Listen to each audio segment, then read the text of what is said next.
So you have this first, everybody had been concerned with or worried about the effect of these AI generated images politically. I mean, we talked obviously about social media to an extent, and influencers and marketing and advertising and just all the ways in which these AI generated images could influence. Mm-hmm. And then many had feared that they would reach into politics and influence people in that direction. These images are particularly capable. They're capable because people feel so strongly and emotional politically. Mm-hmm. Like politics just brings out the worst in people. And I mean, this is so pretty intense. If you have a threat to a thing, I mean, there's obviously some screwed up stuff here. Like, what is Trump wearing a belt there? Like, what's that about? A cop belt? Yeah, there's some screwed up stuff about it. Maybe there's a better one. Let's see the other ones down there in the corner. Okay. Well, let's just go through the gamut here. Yeah, let's go through the Twitter name is Elliot Higgins. You can see the threat there. Is he the only one that was doing it? Because he's the one that created these Mid-Journey images. Yeah, but they then get posted all over the place. Yeah, but he's the originator. Because you can see here you have 4.8 million views, but I was seeing over 2 million tweets on the topic. Now, granted, there's other stuff going on with Trump, including actual threats of indictments and questions around the next election and so on. But this particular imagery, and maybe we can all tell, for us in our population, you know what I mean? That is kind of more on this show here and more on the internet on a regular basis and has been following this AI trend relatively closely. I'm really surprised that there's no community notes here with Elon Musk really. Well, it's because of the headline. Making pictures of Trump getting arrested. Making pictures is implying that I'm making them. Yeah. So the disclaimer maybe becomes less necessary, but then you got a question if it keeps getting reposted, and it's just a hard thing to police once they proliferate. Yeah. And then all of a sudden you have populations that are getting exposure to these images without maybe necessarily the backstory of AI generated images. And you craft an entire news story around it, and now you got everybody fooled. Or you even run a promotional campaign based on these images. Yeah. Get people fired up, get them to act a way that you want. Pair it with social media posts about the threat to your political party, to your favorite leader, and you're able to mobilize people using this tech. Mm-hmm. Now, he's under threat from a possibility of 4 different investigations. Yeah. There's the Jan 6. There's the documents in the Florida home. There's election results in Georgia. And then there's hush money, Stormy Daniels. So there's like a number of different ways in which you could craft stories around an arrest, even as unlikely as that would be. Like, look at that image down there. Just with him.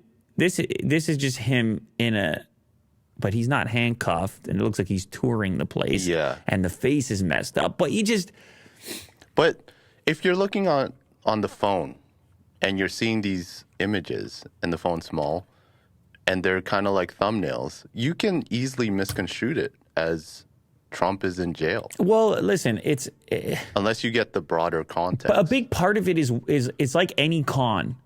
It's what you want to believe. If you're already susceptible to a particular belief, like if you've been all riled up to believe that everybody's out to get your guy, right? And maybe you even donated to a campaign in the past or something. That one's not bad on the right there, reading a book in jail. It's even got his like weight, his like girth. That one's actually not bad. You know?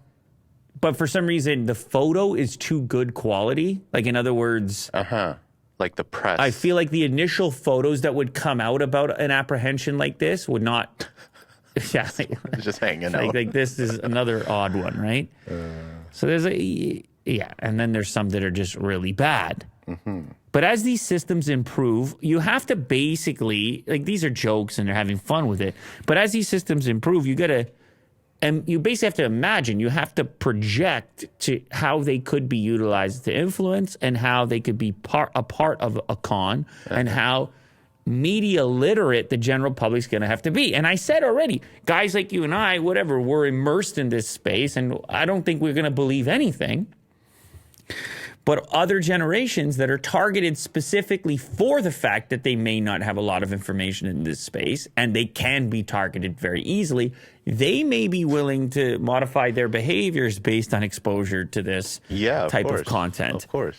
Listen, we had a clip recently that went crazy, and I had no idea. I still don't really know why.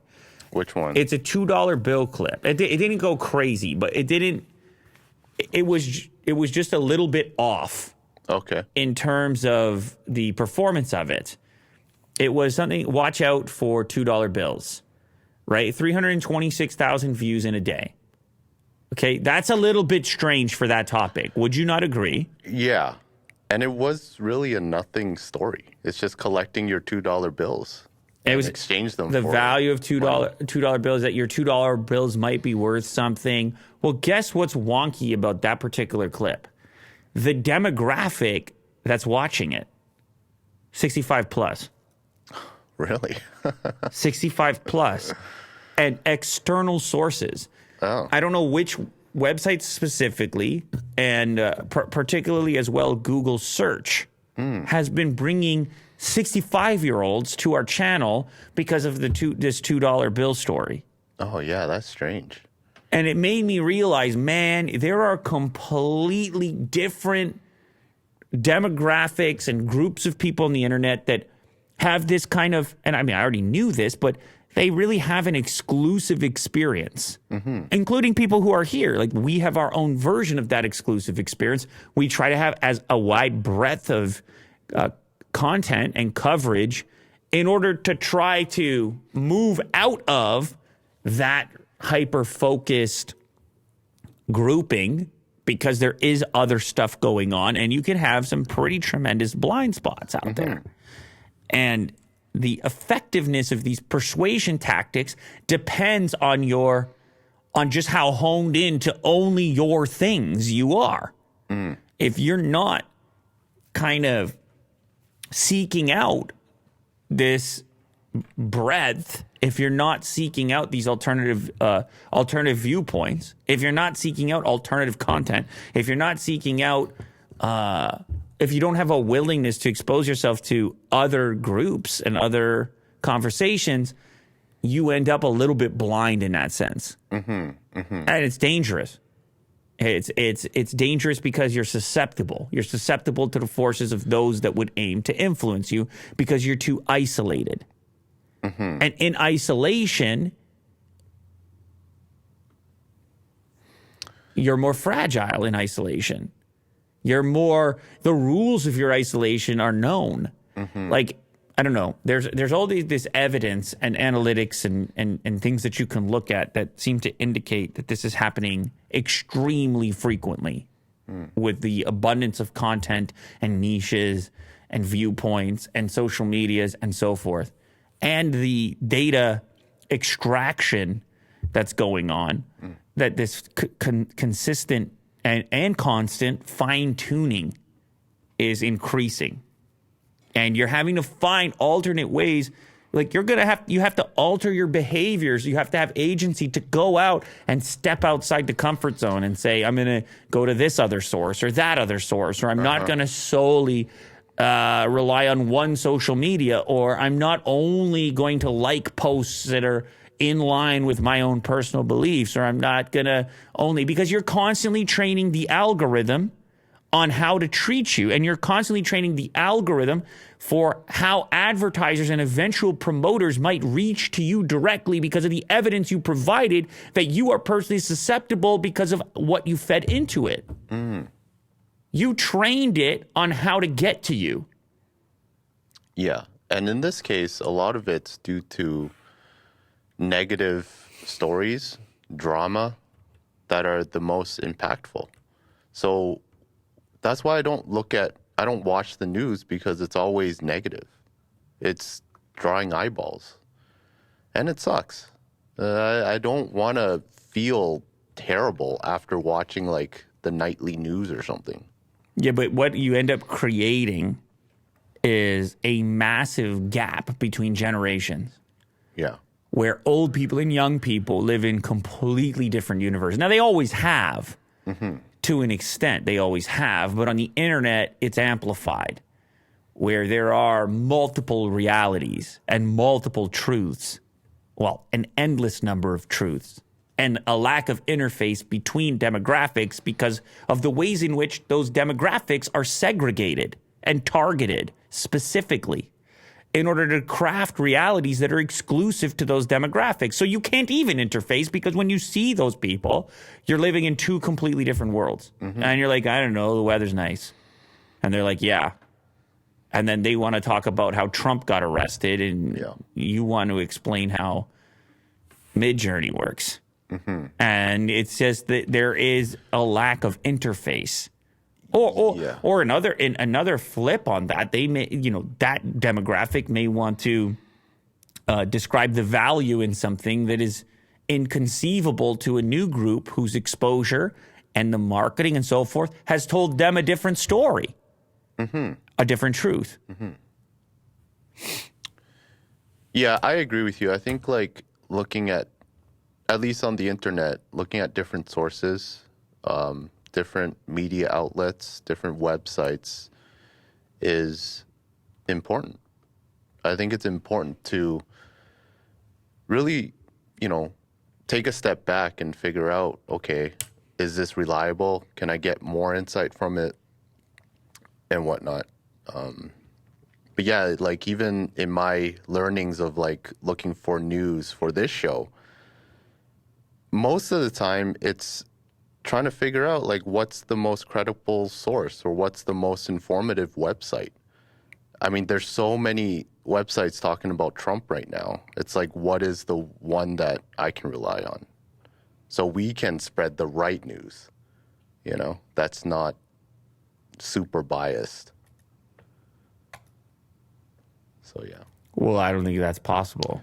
I think all you can do... I don't think it's possible, all you can do is spread it out. You can't... Yeah. If you're hoping, and I think a lot of people are in this mindset, that they're hoping that there is some sort of representative source, but it isn't. It's a constant evaluation of every source, every sentence, every...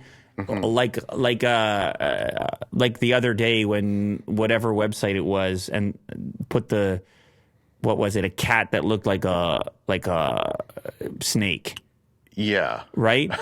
It's like it doesn't. It's every single sentence, every image, every pixel, every word that you're having to read twice or three times and then decide how you want to represent it and how you want to discuss it. And in many cases, having multiple sources for one particular topic, or talking loosely about something, trying to spread this idea that everything requires analysis all the time and that pretty much nothing can be taken at face value. And we continue to get pushed into that space as a consequence of technology, that we're having to analyze everything and weigh everything out and be willing to be uncertain frequently. And that can be chaotic. And always be skeptical. It's challenging. Well, and it's exhausting. Well, I don't know if skeptical is the right word, because sometimes skepticism gets placed in line with a particular bias. That's why I prefer the word uncertain, because it's you're not suggesting that it's inherently that it's on purpose, really. But instead, you're suggesting that it's an impossible task to satisfy all these groups, and it's increasingly an impossible task to tell the truth when everybody is generating their own version of it. Where the number of crossovers and shared truths is at an all-time low. Yeah. So don't bother looking for the truth, at least not on social media. Instead, the pressure's on you to generate your own report, your own ongoing analysis. Never permanent perception. I guess that's floating. why hopefully this is more useful, like this show, because at least we have some sort of opinion. We cover a topic and then we hopefully just talk about it as friends, as guys on the internet. Well, there's a just limit. Hanging out. There's a limit to it as well, though, where there's a limit to how useful something can be when you're basically just distributing chaos. When you're just like, I don't know. There's a limit to the usefulness, which is why people reach towards statements, thesis. Like, what is the point? What are you trying to tell me? Put it in the simplest terms possible. You're like, I can't. And they're like, well, I don't know how useful that is then. And so it's a fine balancing act. Yeah. Is how I would describe this particular process. But I think one thing that does help is the fact that it's daily, like it's frequent. Yeah. So as things develop, you can hopefully distinguish real hard foundational things that you can latch onto and maybe think about more concretely over time as a big picture, as opposed to any one event, any one story, any one tweet, any one thing. Okay.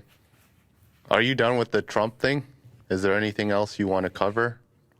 I have this last article about what happens actually if he does get arrested. There are questions here. Oh, as far as getting reelected, yeah, he can run. He can still run for office even if he's under investigation. The trouble is obviously if he gets convicted, and running for office is different than getting elected. So the running portion, and then actually taking the presidency as a convict, obviously not possible. So it would depend on the outcomes of those investigations. Yeah.